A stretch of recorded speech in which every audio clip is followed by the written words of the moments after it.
Hi everyone, thank you for being here. I am Michele, and in this session I'd like to talk about our experience with recommendation engine and how you can implement that in your applications. Everything started when a client of ours came to us. He has an e-commerce, and he told us, we start having a lot of books and titles, and thousands of them, and people get confused. They don't know how to find stuff they might like. So we thought about it a lot, and we want to do the same things that Amazon does, like recommendation. Okay? Can you do that? And we were like, sure, no problem, we can totally do that, no problem at all. In reality, it was more like, we have no idea on how to do that. So, we started to study, gathering information, and try to find the right solutions. And, basically, I'm here to share what we learned with you. Recommendation, suggestions is a really, really broad topic. And, 30 minutes are not a lot to explain everything, but I hope that you get the amount of information you need to just get started and make an idea of how this stuff works. Okay, first thing we thought, okay, so recommendations, engine systems helps you find something, okay? So they are search engines like Google. Well, no, they are a different thing. Search engines have usually a static document base. Okay, you have maybe a huge amount of information in documents. These documents are indexed, and you search, issue queries on them.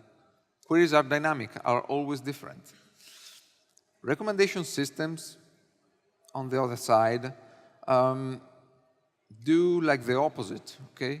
You have a growing document base. Think about Netflix, Amazon, whatever. Okay, they have a catalog that is always growing. But your need is static. It's just find something that I might like based on my interests. Okay. Now I want to show you some basic approaches to giving recommendation to users. The first one, the simplest, non-personalized recommendation. What does it mean? It means that everyone gets the same recommendation, okay? No user information context is taken into account in calculating that. So, for instance, YouTube trending videos are non-personalized recommendation. New York Times bestseller, non-personalized recommendation. TripAdvisor, again, is an example of non-personalized recommendation. And Darwin Awards, 10 worst death or funniest death by here, non-personalized recommendation. Trump's worst tweet are non-personalized recommendation. Okay, I'm joking a bit, but back to TripAdvisor. Calculating non-personalized recommendation is, pretty simple, actually. You just have a big matrix, okay? Venues and users. Every user may have cast a rate on a particular venue, and then you can just calculate an average, or sort of average. And then you have a ranked list of venues. And basically you're done, okay? Make sense? It should be. Feel free to ask a question if I'm not clear enough. Second kind of recommendation are content-based recommendation systems. These are more complicated because, they are based, on this idea. User rate items. We build, based on these rates, a model of user preferences, and then we use this model to find recommendation for him, okay? And look for similar items. Really quick example. let's say we are in the movie domain, okay? So here we have like a document base containing movies. Movies have different attributes like title, actors, and so on. And here we have an example of user model, okay? So for instance, we say that we do like Vin Diesel movies. For every attribute in the user model, we also have a weight, which represents how much this particular attribute is important for us. And well, the idea is that you can perform a search on this document base using these parameters, these attributes, as keywords. And if you know, well, search engines, a lot of search engines allows to customize the scoring function they use to, well, retrieve and rank the documents. So using a search engine, you can implement this kind of recommendation system. I won't go more much into detail, but at the end of the presentation, I have some few more links I want to share with you. What's our problem or limitation of this approach? Well, first, since you need to perform a search, you need to know the content. Okay, you need to index in some way the content. Then, when a new user enters the system and it hasn't rated a lot of movies or whatever, depending on your domain, it's difficult to provide meaningful recommendation for him. Okay, we need to wait a bit because the user needs to start using the platform. Okay, and cast ratings or whatever. User interests can change over time. Let's say I used to watch love movies with my girlfriends, then we broke up and they just want to watch action movies, okay, explosion and stuff like that. Okay, interests change. And then there is lack of what is called serendipity, which is finding something that I might like in an unexpected way, okay? The third class of recommendation algorithm are collaborative filtering algorithm. There are two main categories, user-user recommendation.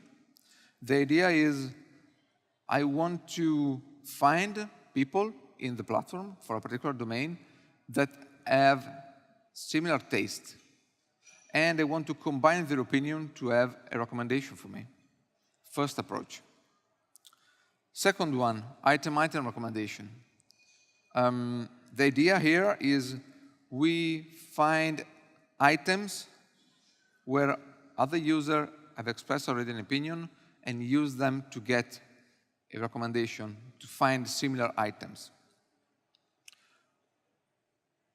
What are some problem or limitation of this approach? Well, first one is called sparsity. When you have a really, really big document base with a lot of users, you have just a really big matrix, but in reality, every user is going to rate only few items. Okay, let's think about Amazon. You have millions of items, but every user has rated maybe 10 items or so. So we have a really, really low populated big matrix. And computation can become difficult in this situation. Again, user cold start. When a new user enters the systems, we need to, well, wait because it hasn't rated anything yet. So we don't know what to suggest to him. Oops. Okay. The same for items. When a new item enters in the system, well, users didn't have rated it yet, so it will be difficult to make it pop up in the recommendation. And when you have a million of ratings, million of items, computation can become slow. Okay, now I have a little example to get an idea on how this kind of algorithm works.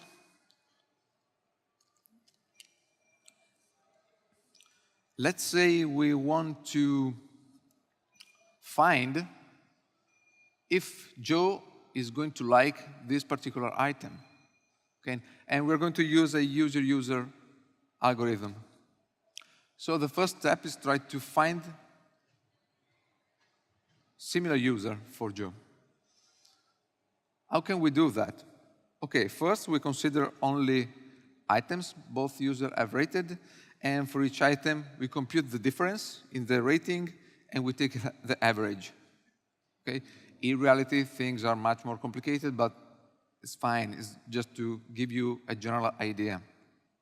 So, similarity between Joe and Tom is 8 minus 1, 2 minus 7, 7 minus 5, 4.3.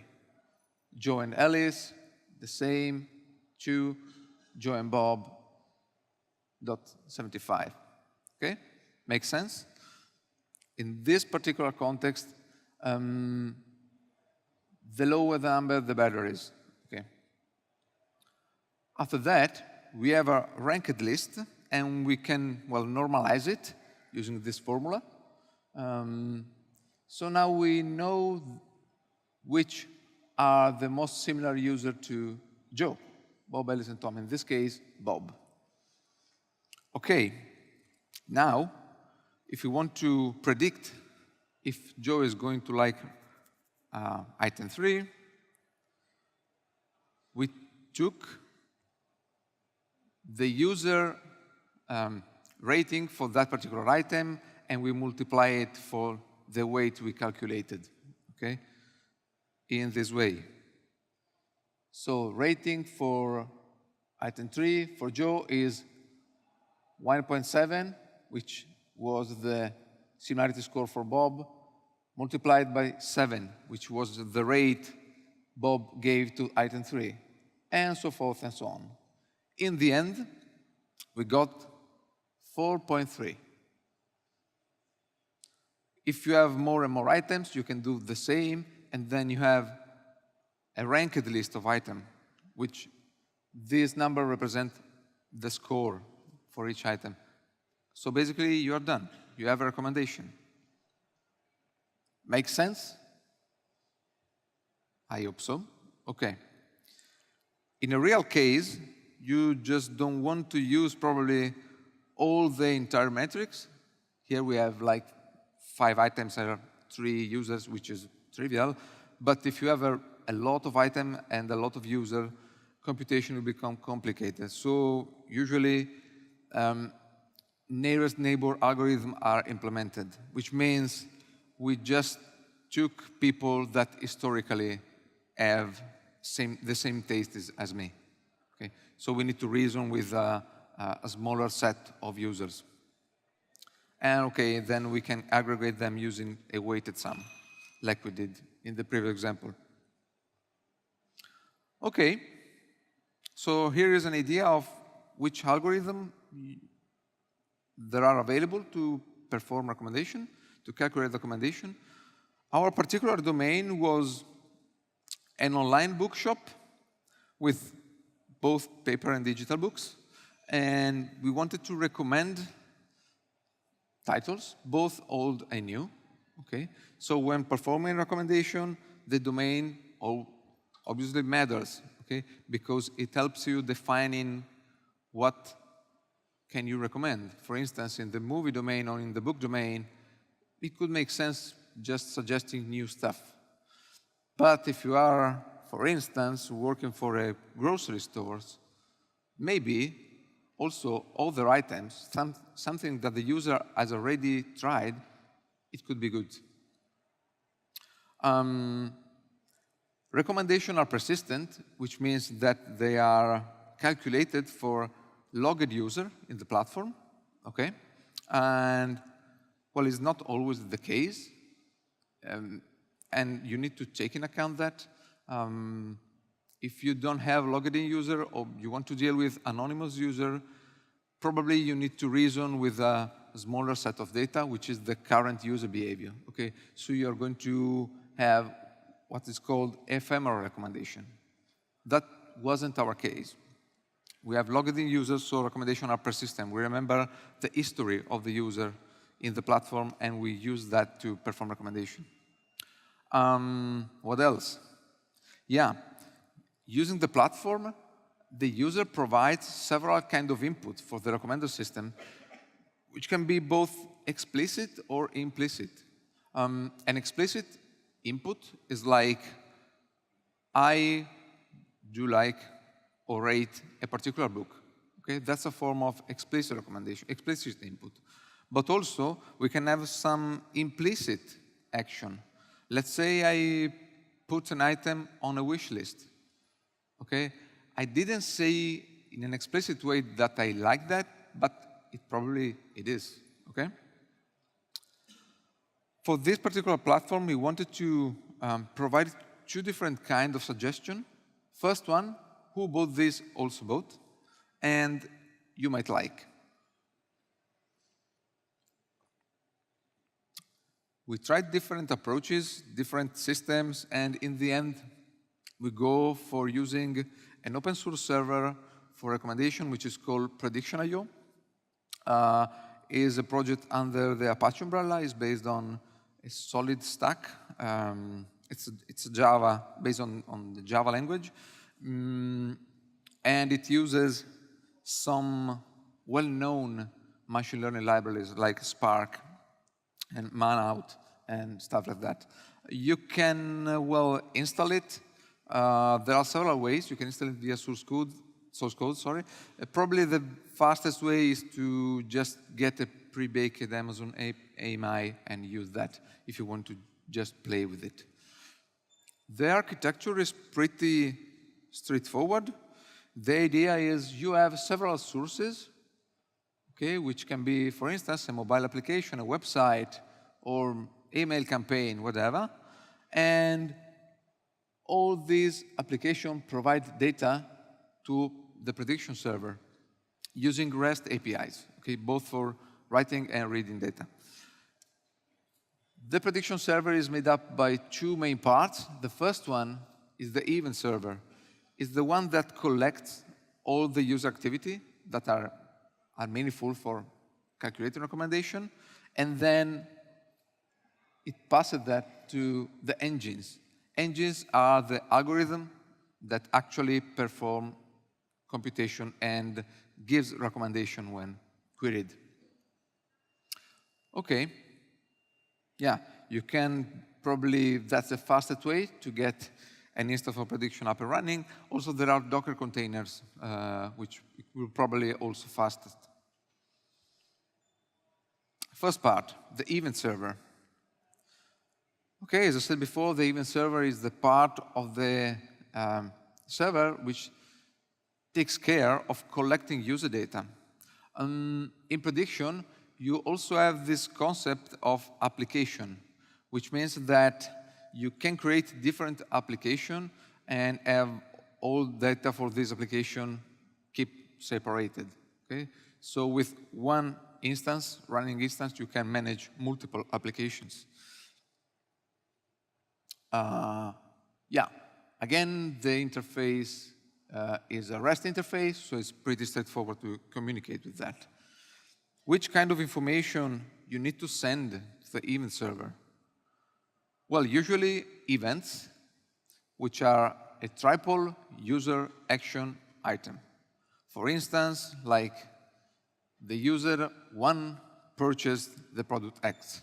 Okay, so there is an example. This is an example of action. User purchased the product. User 2 viewed product epsilon. Joe rated the book 5. Okay, all these are example of user event you want to send to the event server. In order to get the event server up and running, you need to create a new application. And once you've done that, you got an access key you need to use in every request to get authenticated.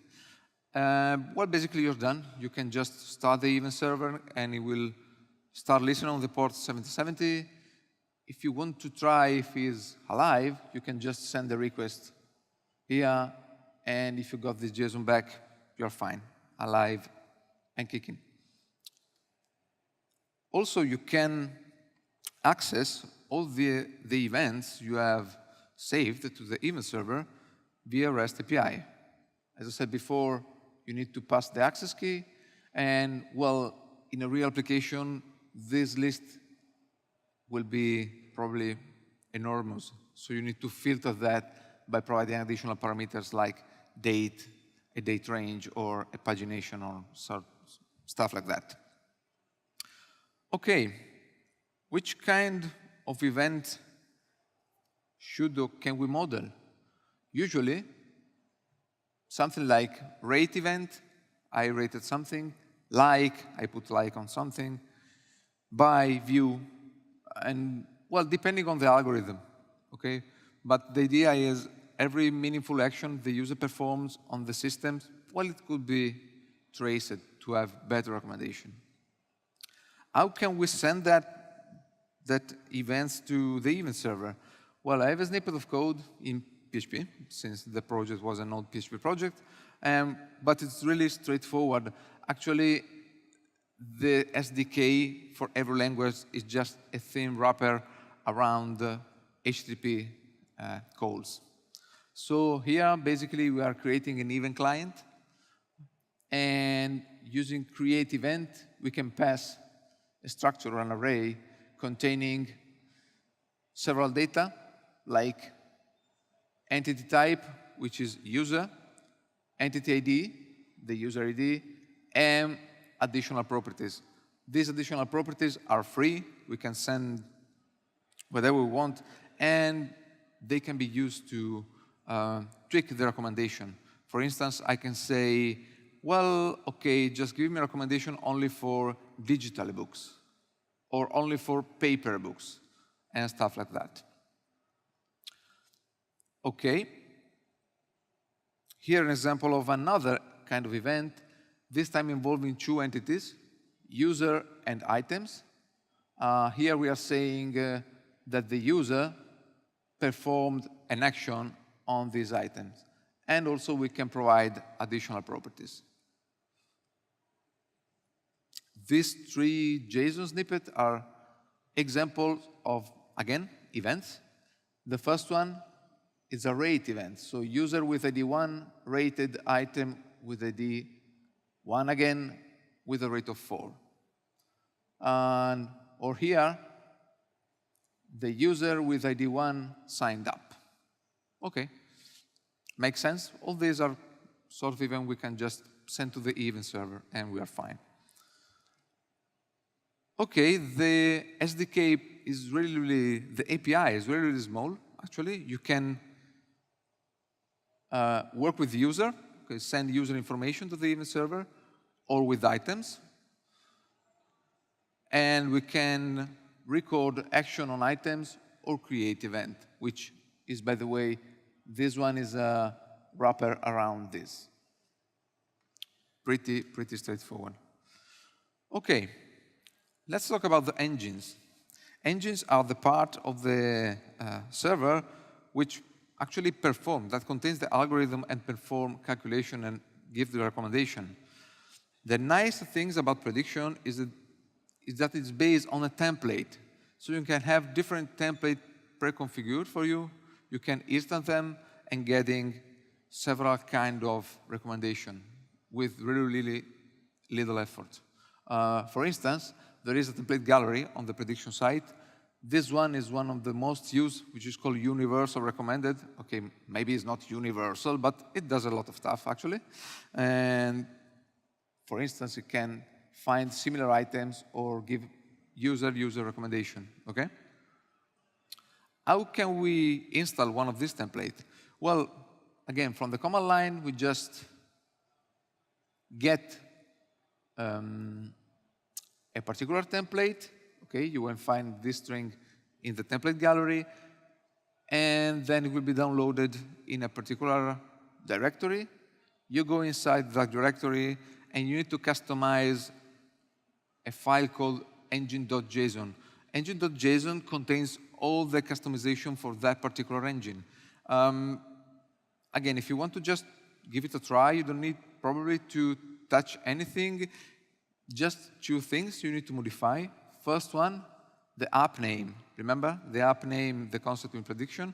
you need to say, okay, this engine belongs to my app one. Nice name, really clever.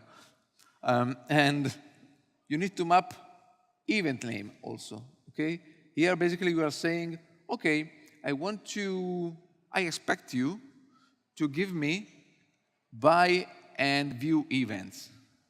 Why we need to do that? Well, because in this way, we can also assign different weight to different events and getting, again, more accurate recommendations.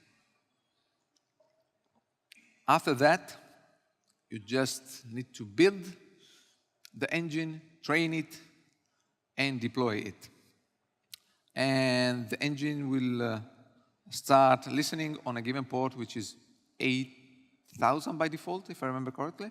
And again, you can just issue REST request. How can we get the recommendation? This way, again, we create an engine client, and we have only one method, send query, which takes 2 parameters. The first one, the number of recommendations you want, and the user ID. So basically, here we are saying, okay, please give me 4 recommendations for the user with ID 1. Another different kind of recommendation is similarity. As you can see, the code is the same. The only thing that changes is here. Here we are saying, please give me 4 items similar to item with ID 1. And you're done. And you get a list as a result of items with ID and the score. Pretty straightforward. Okay, what about our implementation? I told you before we had an e-commerce for both digital and paper book. We wanted to provide 2 kinds of suggestion. Who bought this also bought, so a recommendation, and you may like, so item similarity. We mapped these different events, the view event, the like event, which is actually mapped to 2 actions, add to basket and add to wish list, the conversion, and, well, nothing more. These actions are recorded in batch, so this means that when the user performs one of these actions, it is put in a queue and then is processed in an asynchronous way, just to don't stack the front end. We created 4 engines, 2 for ebooks and 2 for books. Well, probably this is not needed now because templates are become better, and well, probably now you need only 1 engine. But at the time we started the project, they weren't possible to perform kind of filtering based on user attributes, so we needed to just create different engines for every specification. Yeah, also we retrain the engines every night with new data. So basically, again, in an asynchronous way, when we collect the data during the day, at the end of the day, by night, we just retrain the engine so we get updated suggestion for every user. Yeah, we created a small API to ease integrating with our site, but it's really straightforward. Record like, conversion view, and stuff like that. And also we have 2 API endpoints for getting recommendation and getting similarity. Again, these are only thin wrapper around REST requests. Okay, where do we show the recommendation? Basically, in every detail page for every book, okay, you got on the bottom a list of who bought this, also bought, and in every sidebar on the site. How do we solve the cold start problem? Okay, remember when a new user enters the system? Okay, basically what we did is pretty naive, if you want. The idea is we try to get recommendation for a particular user. If we don't get enough of them, okay, we just switch to non-personalized recommendation, and we show something like the bestseller list or stuff like that. In this way, these are non-personalized recommendations. So, did we succeed? Yeah, it went pretty well. We deployed the project, waited a bit for the server collecting the data. After a couple of weeks, we switched it on and started getting recommendation for the user. The project is now running for more than a year, and we are getting pretty good feedback. Also, we have had some more integration. We are sending a monthly newsletter to every user with personalized recommendation. So I would say the project went well in the end. But obviously, it's not the end, okay? There's a lot more. If you're interested, recommendation and suggestion it's a really, really big topic. Just to give you an idea, in the beginning, I talked about 3 different categories: non-personalized, collaborative filtering, and content-based. Well, also hybrid approaches are possible. Okay, so combining different recommendation engines to get a better recommendation for the user. What else? Yeah, using context information to provide more detailed recommendation. Again, for instance, this is a TripAdvisor page. I rated 5, but TripAdvisor is also asking me, okay, which sort of visit it was, okay? Couple, family, friends, because using this information, it can provide, again, better recommendation for the users. Yeah, the New York Times, again, uses an hybrid approach for recommending article based both on user preferences and the content of the article itself. In the end, I have some links with more details on that. A totally different approach, using graph databases, okay? Think about the Facebook social graph, okay? I am friends with some people, which are friends on some other people, and we do some action on Facebook. We put like or dislike or whatever. The idea is you can model it as a graph, and by navigating this graph, you can provide recommendation for your user. Again, totally different approach, really interesting. What else? Yeah, we decided to use an open source server, and we maintain it. We install it on the client machine. But again, if it's not your probably core, you can go for a software as a service, like SuggestGrid. The idea behind that, the concept, are the same, okay? You just, again, need to send your events to an endpoint, and after that, you can get the recommendation, okay? You don't need to configure basically anything. If you want to, again, start getting into it, maybe this is a quick way to get an integration up and running.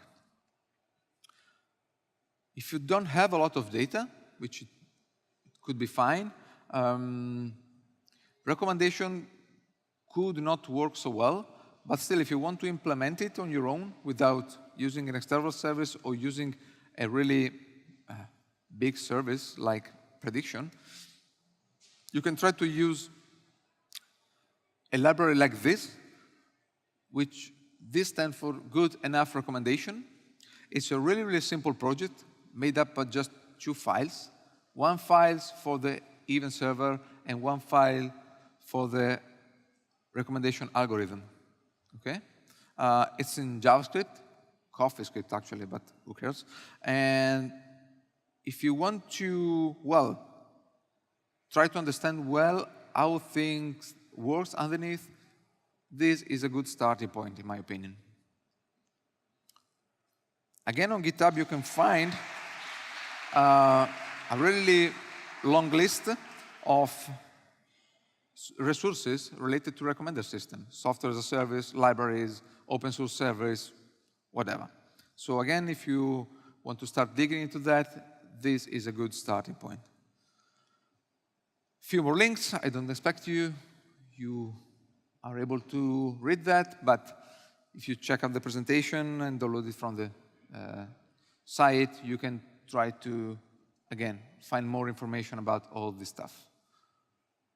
Thank you for listening. I'm Michele Orselli, the CTO of Ideato, which is an Italian company based in Cesena. We do work with web technologies, and, well, that's all. Thank you for listening. I'm taking questions now. Thank you.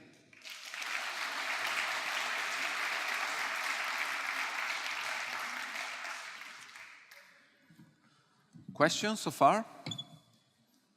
Yeah. Should I throw it? Good. Hello. No? Not working? Oh. Yeah. I was just wondering, because you mentioned about the new customers that you treated as a general recommendation, but what about the new books? How did you handle that in the algorithm? Yeah, the idea is, well, basically we did the same. We know that for new books, well, for that particular client, who bought the books is usually a lot interested on new books, okay? Because they are like a monthly publication. Okay? So for new books is not really a problem, because when a new book goes out for that month, several people are going to buy that and rate that. So in a short span of time, you got some information about the user and about the book, and you can just provide the recommendation. Some other questions? Yep. Yeah. Hi. Hi. You mentioned in one of the slides the architecture. There's like an event stream and then workers processing events. Can you elaborate more on that slide and talk more about the architecture, or if you're using third-party libraries, event streaming, event sourcing, Kafka, or whatever else you're using? Curious to know. Yeah, it's not actually so complicated, because at the beginning, everything was synchronous. So when the user clicked, performed an action on the server sent the event to the event server. And, well, we just offload it to a queue, which is maintained in a database, okay, in a MySQL database, straightforward, because we don't have so much events per day, and we can process them all during the night. And so there isn't a distributed system behind that for now. I mean, when things will grow, we'll see. But for now, we just have a queue maintained in a database table, and by night we process it and we send all the action to the event server. Okay, thanks. You're welcome. More questions? Okay. Again, thank you for listening. If you are interested in this kind of topics, please get in touch with me. These are my contacts. Also, this unfortunate Twitter account with underscores, but yeah, I will be here around for, the rest of the afternoon, so come here, say hi, and let's talk. Thank you.